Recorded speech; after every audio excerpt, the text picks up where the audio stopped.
আসসালামু আলাইকুম সবাইকে। Cake and pastry by Tinni পেজে আপনাদের সবাইকে স্বাগতম। আজকে আমি আপনাদেরকে দেখাবো মাছের শাহী কাবাব। চলুন তাহলে দেখি।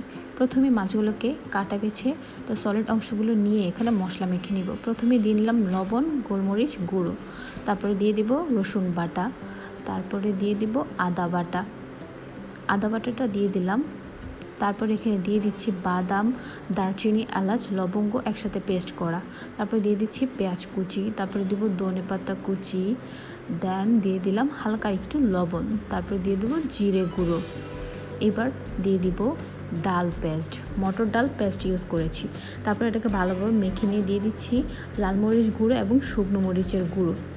আপনারা চাইলে ইউজ করতে পারেন, আপনাদের ইচ্ছে মতো ঝালটাকে ইউজ করে নেবেন। আমরা একটু ঝাল বেশি খাই, সেই জন্য ঝালটা একটু বেশি ইউজ করছি। এবার এটাকে মেখে আমি এখানে কাবাবের শেপ দিয়ে নিয়েছি। চলুন এবার এটাকে আমরা গরম তেলে ভেজে নিই।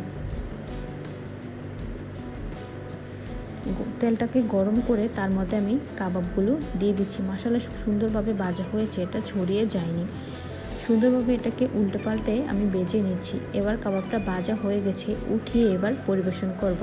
আপনারা দেখে নিলেন কি সুন্দর মাছের কাবাব হয়ে গেল। এটা মাংসের স্বাদের তুলনায় কম নয়। আপনারা অবশ্যই বাসায় ট্রাই করে দেখবেন।